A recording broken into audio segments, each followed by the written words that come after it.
Hello, everybody. Welcome to this session at the Druid Summit. We are going to be talking about anomaly detection using Druid. I have with me Vijay Narayanan. He is a lead solution engineer at Imply. And my name is Jyoti, and I'm a technical success manager at Imply.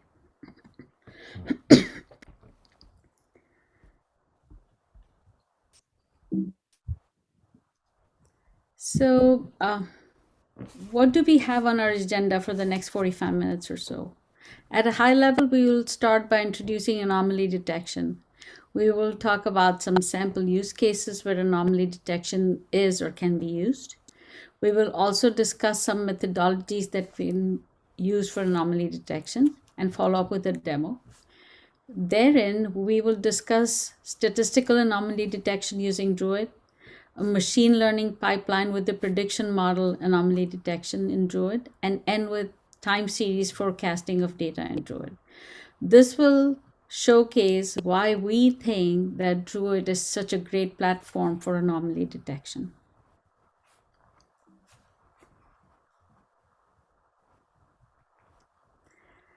So the term anomaly has its origins in Greek, and it actually means uneven or irregular.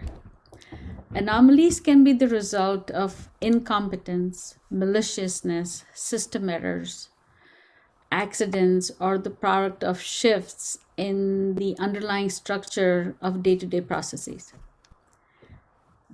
They're basically outliers, meaning if we take all the data and we plot it in a given data set, then the relevant data points will tend to cluster around each other. And whereas the anomaly or the anomalous data points will be the outliers. The anomalies also occur infrequently. The thought behind this whole methodology is that if data is generated by process, however, if the process behaves unusually, then it generates the outliers.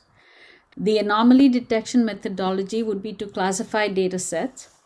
Some examples could be emails, text messages, or phone calls based on some predefined groups like normal and likely to be abnormal. One example would be the calls that we get on our cell phones, which are like spam calls. Our cell phone provider, if I go in today and I mark a phone call that comes in as spam, over a period of time, these are the outliers that I have identified, and my cell phone provider starts to block all those numbers.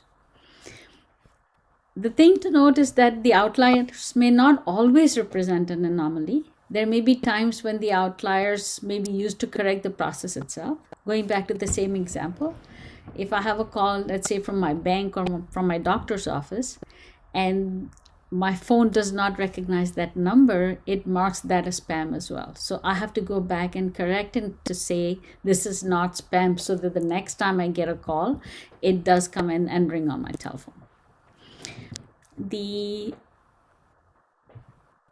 Some of the use cases for anomaly detection.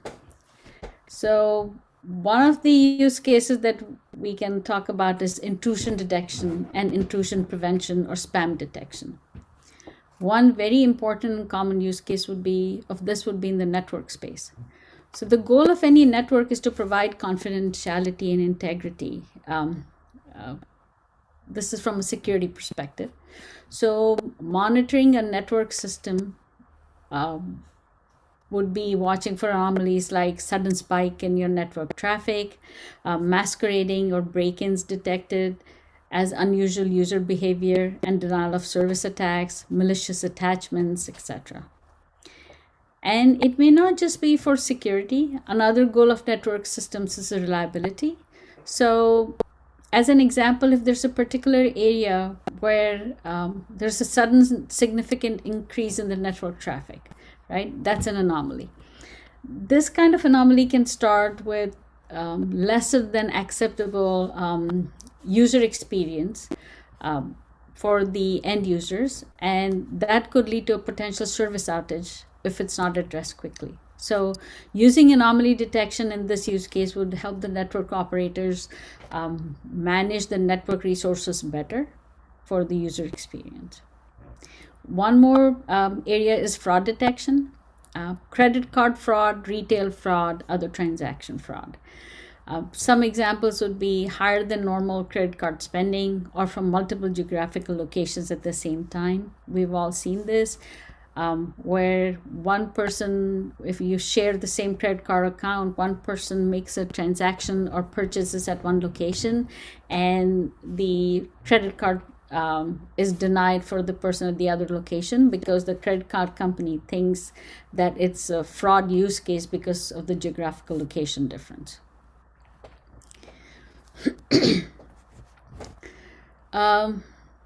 Another example would be banking fraud would be cashing the same check multiple number of times. So banks have come a long way from the traditional methodology to the point that they do support digital technologies, but it's possible that a check is deposited digitally through a mobile device and then the same check is taken to a teller at a branch and cashed with traditional method through and so that is actually another fraud use case. And the key in these use cases would be to see the fraud as it happens in real time and quickly identify the patterns across the window data. This helps in establishing investigative workflows in real time. One more aspect of anomaly detection is money laundering in banking. So money laundering is a common technique that's used by financial criminals and others to hide illegal gains.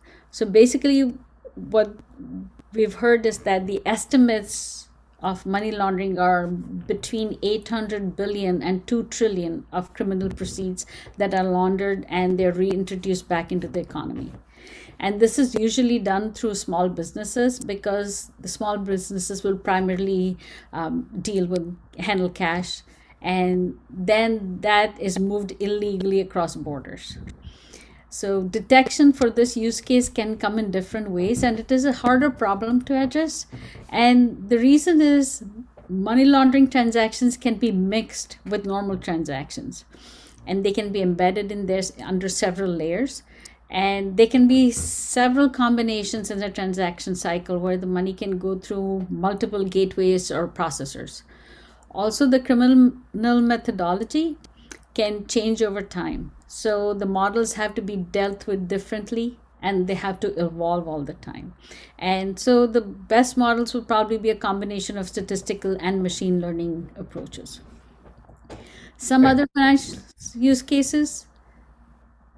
Go ahead, Julie. Go ahead. Yeah. Okay, sorry. I thought you were saying something. Some other financial use cases would be market abuse in investment banking, identifying theft detection, etc.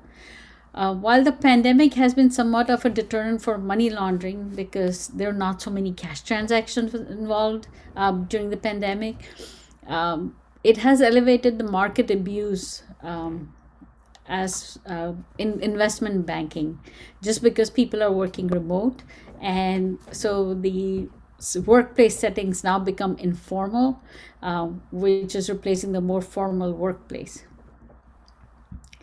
There are also anomalies in sensor data. This is another use case, and this can be used to detect abnormal equipment behavior.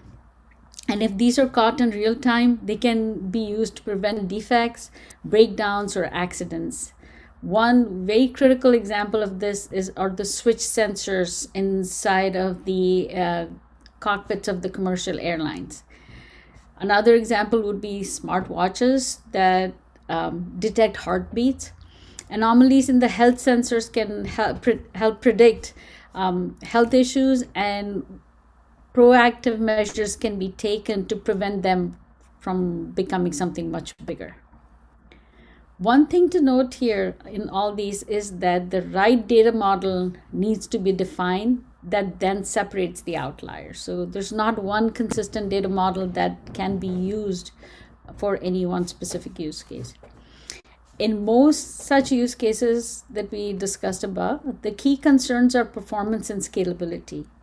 This is where Druid shines and proves to be the best platform that is both performant and scalable. Okay, so there are broadly three high-level approaches. I categorize anomaly detection into three high-level approaches. Using statistical methods, these have been around for a long time.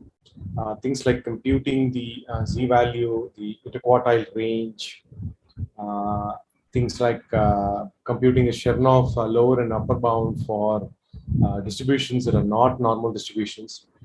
Statistical methods are still widely used in anomaly detection, very useful, primarily because some of the more modern methods using machine learning have challenges when specifically applied to anomaly detection. For example, supervised machine learning is difficult to do with anomaly detection because by definition, anomaly is something you have not seen before, and therefore you may not have a labeled data set. Supervised machine learning is useful in identifying anomalies that have been seen in the system in the past. And you're looking to detect similar categories of anomaly, that it's useful in those kind of situations. A number of other unsupervised methods, isolation forest, isolation trees, many nearest neighbor distance type of methods are also useful. The last approach is forecasting. I mean, forecasting has also been around for a long time.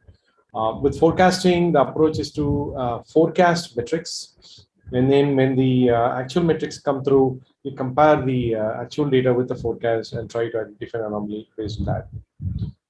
In this session, we'll look at all three methods using a data set in Druid so that we get a sense of how they can be done with Druid. Now, generally, these anomaly detection methods give us outlier scores. Many of these methods actually give us outlier scores or anomaly scores, which give us the degree of outlierness of a set of, a data point. You can then rank the outliers in order of their scores and get some useful information. But the general approach is to use a threshold and create a binary label so that something is an anomaly or not.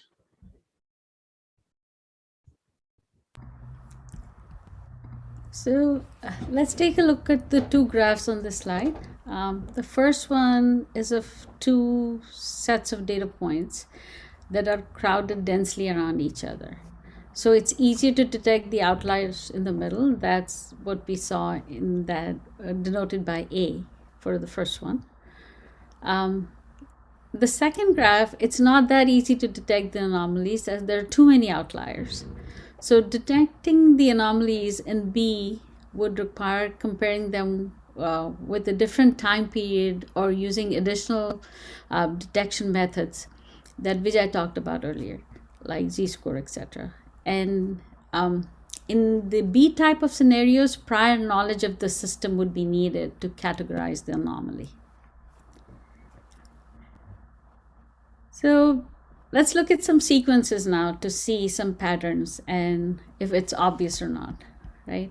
So the first one, the first sequence, at a first look, it appears that the number 50 is an anomaly. We start off 1, 2, 2, 50, and then 98, and so on. So we can, in that case, if we think of 50 as an anomaly, we think of the first three and the last three as two separate groups, and 50 is an outlier. But if you look more into it, 50 is actually the mean of the numbers in that list. So if you say that the anomaly is the distance from the mean or the average value, using that methodology, it appears that either 1 or 99 are the outliers or the anomalies. So for this example, we will need a better understanding of the data before we classify any number in that sequence as an anomaly. In the second example, we see a pattern in the beginning, in the middle, and towards the end as well. So we see a 3 to 3 to 3 in the beginning, then we have that 87 through 86, and in the middle, and then 84 onwards towards the end. So there's a new sequence at every sixth number. And some systems may classify the first increase from 3 to 87 at that number 6 position as an anomaly. But if you really look at it, it's not. However, we see the number 3 right after the second cluster of numbers. So that appears to be the anomaly. But for time series data, just looking at this one set or one data point may not be enough to classify this, as it could be a false positive. So one has to examine other time intervals as well. The third sequence is even more interesting. At a first glance, 87 in position 6 after 3 appears to be the anomaly, but now that totally depends on the use case. If you took this set of numbers and we applied it towards credit card transactions, the first 5 numbers could be representative of normal transactions, and the 87 could be the first 5 transactions. I'm buying groceries, I do a takeout. 87 because I filled up gas in my big truck, and with the gas prices today, it is a huge number, or something like that. Then I'm back in business with the lower numbers. So in credit card transactions, there has to be the built-in knowledge for one-offs like the 87 that we see here. But the next set of numbers in the same sequence, 84 through 91, could be an anomaly pointing to credit card fraud. So again, this too requires a comparison over a previous period and identifying the sequence of values. Okay. So I think what we saw a number of different interesting data scenarios which clearly show that with anomaly detection, there is a need to query data at different time periods with different granularities. And some of this data can get really large. So one of the capabilities Druid offers is the tuple sketch, which has this capability of doing a student's t-test. The student's t-test allows you to compare two distributions and find out whether you can use the smaller distribution, compute statistics in the smaller distribution and generalize it to the larger distribution. This is often used in things like a manufacturing plant where quality test is done by sampling certain components.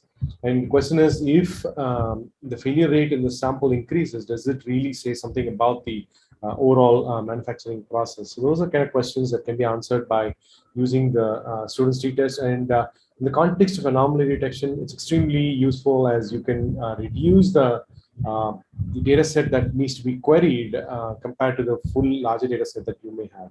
So here's an example of the student's t-test. I have the Wikipedia data set, from the Druid example data set. I have the English Wikipedia channel and the Arabic Wikipedia channel and the Spanish channel. Here I'm doing a student's t-test between the English and the Arabic Wikipedia channel in this Druid query. But the interesting number here is that if I look at the English channel and the Spanish channel, I get a p-value which is very low. The low p-value indicates that these distributions are similar, and one can get some statistical conclusions based on the Spanish channel and generalize it to the English Wikipedia channel. Now, if you look at the similar p-value between the Arabic Wikipedia channel and the English channel, the p-value is much higher, and a conclusion may or may not be warranted in that case. The generalization may not work. But this is another useful capability that Druid brings to the table to be able to do these sampling so that you can deal with a smaller distribution rather than the larger distribution. So I'm going to quickly jump into some demos here of how Druid can be used. So the first demo scenario here is this one. I have a machine learning pipeline that is running a random forest classifier. It's got a bunch of inputs and some outputs. Predictions. So I'm bringing the input and the predictions into a Kafka topic and then ingesting them into Druid. The idea here is that when I introduce a anomaly in my input, can I then detect it quickly enough in Druid and also detect the anomaly in the output? And so this is a pretty relevant use case, anomaly detection, because often machine learning models are prone to large disturbances in predictions when there are small disturbances in the inputs, and it's absolutely critical to detect those anomalies and take action before it starts affecting downstream systems. So that's the nature of this problem. So I have my machine learning model running here. Let's go open this up real quick here. So this is implied pivot, which is implies BI tool on top of Druid. So I've got a model here, which I'm using to do some anomaly detection. Let me just go change the time interval here. So you can see in this end time period, I've got pretty much everything very stable at one level. So I have 4 inputs and a prediction. And you could see that if I were to kind of zoom in here, quickly show you what's going on here. You can see that I have standard deviations, standard deviation prediction, standard deviation column 1, column 2. I have a z-scope for column 1 and column 2. I have the interquartile range for column 2. Then I have a Chebyshev measure and the Chernoff lower and upper bounds, all defined using statistics here into it. So I'm going to go ahead and introduce one anomaly into the system. So for the purpose of this demo, I'm actually running a script that introduces the anomaly. So go ahead and do that. So while that's introducing the anomaly, let's go check how these measures are actually being created here. If I were to go in here, these are all pretty standard queries in Druid. So this is the distance from mean, the z-score, as you can see here, using standard deviations and averages. Then there is the interquartile range here, and the other measures are also over here. So having introduced the anomaly, what we can see here is that, let me just change this screen here. You can see that there's an immediate change in all these measures. And you can see that at least from a 1 hour time window, the measures seem to sort of go to a different value and settle down. An interesting thing is if I were to look at it over a day, you begin to see that this may or may not be an anomaly, because many of these measures, for example, are just getting a blip. It could be an anomaly. It may not be a system settling at a higher level. So depending on the use case, one can identify this either as an anomaly or simply system moving from one level to another level. So that's as we discussed earlier, that's a very tricky thing to make out using one method, and this is the reason why, because many of these measures simply have a spike and come back down and settle at a different level. Right. So if you look at this, look at the pipeline here.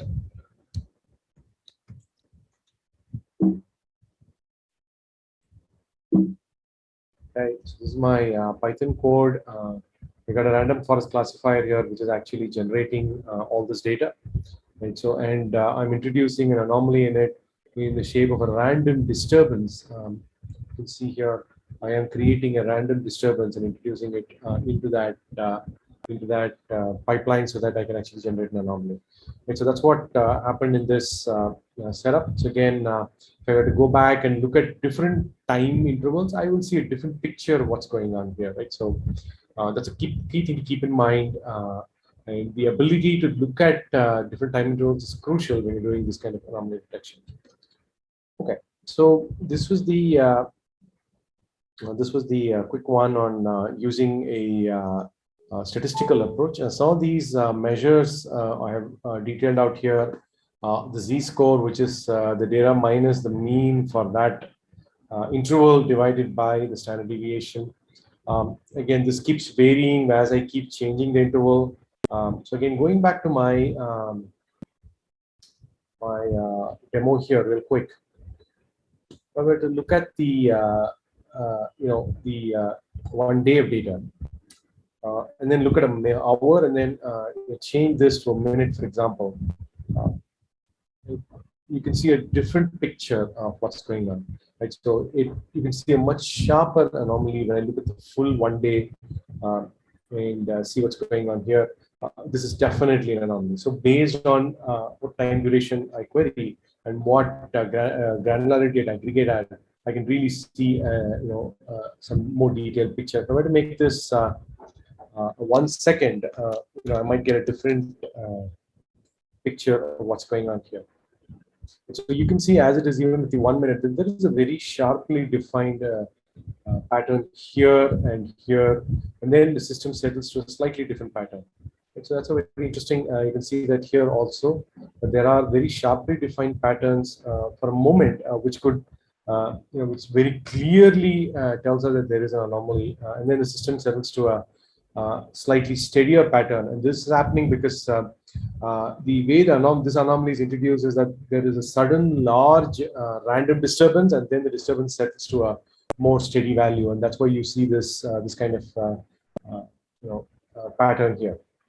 Right. So let's get back to the slide here. So these are the statistical measures I use: z-score, the interquartile range. Interquartile range is nothing but the distance between the upper fourth and the lower fourth. And then some interesting probabilistic measure like the Chebyshev inequality, where the probability of x minus the mean of x being greater than an arbitrary value a is less than the variance of x divided by that value square. So this gives you the probability of x essentially deviating from the mean by an arbitrary value. And you can keep tuning the arbitrary value to different values depending on what the use case is and how sharp an anomaly boundary you want to define. So lots of interesting possibilities also with this Chernoff lower and upper bound. Right. So let's move on here. So the first, what we saw was a statistical approach, very useful, still widely relevant. But one can also go ahead and use more modern methods with machine learning. So in the second example, I have a machine learning pipeline, the same pipeline we had earlier with a random forest classifier. The predictions and the inputs are coming into Kafka and then being ingested into Druid from there. Now I have a PyCaret anomaly detection pipeline running on top of the data in Druid, and then that pushes the predictions, the anomaly predictions back to Kafka, and then I'm getting the anomaly predictions into Druid, and then visualizing them into Druid. This is what this demo is. So let's go ahead. Quick here.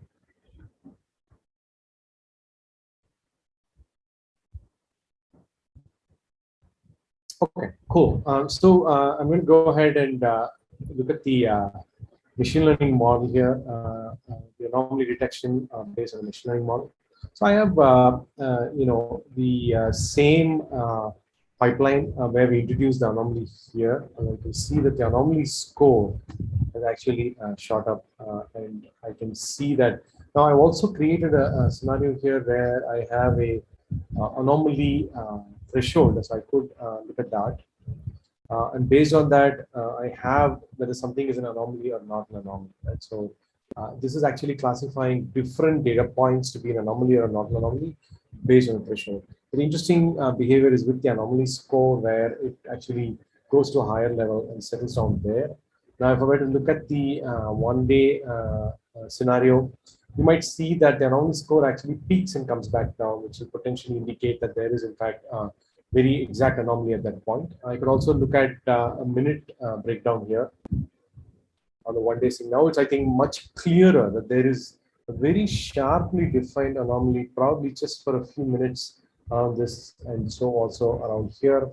And that's pretty much what we're trying to get at in this kind of scenario. So here's my Python Jupyter notebook here. I'm connecting to Druid using SQL Alchemy. Creating a PyCaret model, first normalizing the data in PyCaret, and creating, using an iForest model here, and going ahead and training the model, saving it, and using it for anomaly detection. The model is running continuously and using data from Druid, for the last 10 seconds, and doing the anomaly detection. So this is another approach to anomaly detection using Druid. Okay, so let's go ahead and move on here. So this is what we saw in the demo. Connect to Druid using SQL Alchemy, execute a query to extract the data for the last 10 seconds, and train the model in PyCaret, and execute the model every 10 seconds in a loop, so that we can get predictions for those 10 seconds of data and keep that going continuously, which will give you a micro-batching type of approach for anomaly detection in Druid. The last method here is to use some kind of forecasting approach. So again, same machine learning model, getting data into Kafka and then into Druid, and then using Sherlock, which is a tool open sourced by Yahoo, and there's another session on Sherlock later that is, I won't go into a lot of details on that. And then using that for anomaly detection. One can also use Profit or maybe R to actually do the forecasting, and then doing the anomaly detection. So in this scenario, the actual value is compared with the forecast value. Typically, the actual value is that of a metric. It's compared with the forecast value, and using the difference, we actually detect an anomaly. So I'm going to go ahead and switch to my demo real quick here. So this is Sherlock here. If I were to look at, I'm having a couple of jobs that are running. So we can look at the job report, which will usually give us an anomaly in this case. So let's see here, but you can see some anomalies when there are anomalies. Now, if you look at the way this is set up, main thing is there is a Druid query here. In this case, a group by query, which extracts data for the last 7 days at a interval of 1 minute. Here you can see that here, granularity of 1 minute, and then use that to do the forecasting. So in this particular scenario, I'm using the Olympic model, which is a moving average model. Now, I could have also used any of the other models, and then use a K-sigma model for actually identifying the anomaly by comparing the forecast with the real value and using a sigma limit of 3 in this case. Right. So this is a forecasting based approach. Again, approach that has been around for quite some time. Not a new approach, but very powerful when put together with Druid. Right. So what we saw was 3 broad categories of approaches for anomaly detection. The statistical approach, primarily based on means, standard deviations, variances, and percentiles. Then the machine learning approach, which queries data continuously from Druid, uses machine learning model. We saw the iForest model in demo.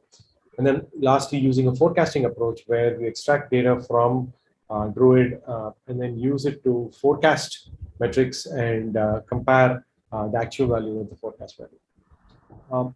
And we also saw earlier that the anomaly detection problem is an interesting problem, and the nature of the problem often requires more than one approach to be used simultaneously. What that means is that some of the key characteristics. First is you need fast statistics, right, on large streaming data. Statistics being computed on different time periods, on data at different granularities. Given that you're having multiple approaches, there is a need to simultaneously deal with a lot of queries which compute some kind of an aggregate. Right? So we need that. Then the ability to be able to filter and deal with a smaller distribution, but also be able to compare the smaller distribution with the larger distribution to check the validity of conclusions that are being drawn. That's what we saw with the triple sketch and the student street test. You also have the need to look back into arbitrary time periods. When Jyoti took us through some of the sequences, we saw that something that appears as an anomaly, if you just look for a short time period where it moves from a lower threshold to a higher threshold, may not be an anomaly. When we look at a broader time period and see that there are certain patterns that repeat in this particular system, for example, or we know that there's certain types of patterns of what we're looking for based on past understanding of anomalies in the system. So ability to look back into different arbitrary time periods. And then of course, ability to aggregate data to different intervals. This is not only because the anomalies can occur at different granularities. So if you look at data at a minute granularity versus an hour versus a day, you may find anomalies in one of those granularities, not in all of them. So that's one thing to keep in mind. Also, if you're doing forecasting approaches and the data is very noisy at a second granularity, for example, there is a need to smoothen it out by using a minute granularity. So the ability to aggregate data to arbitrary granularity is absolutely crucial when you're dealing with anomaly detection. So I think this kind of gives you a good summary of why Druid is a great tool for anomaly detection. Druid does have fast statistics, does give us a tuple sketch with the student street test, very easy to query different time periods of data, very easy to do aggregation at different time intervals, compute different types of aggregates. Generally, in anomaly detection, each aggregate is a measure. Each aggregate for each time period is a measure, and many use cases can have thousands of measures over a minute. So that's absolutely crucial to be able to run all those queries at higher concurrency on all this large streaming data. And that's why Druid is such a great tool for anomaly detection. Hope you all found this useful. We're here to happy to answer any questions. And if you need to reach out to us, you can reach out to us on these email IDs. Thanks. And I hope you had a great session. Thank you. Thanks, Vijay.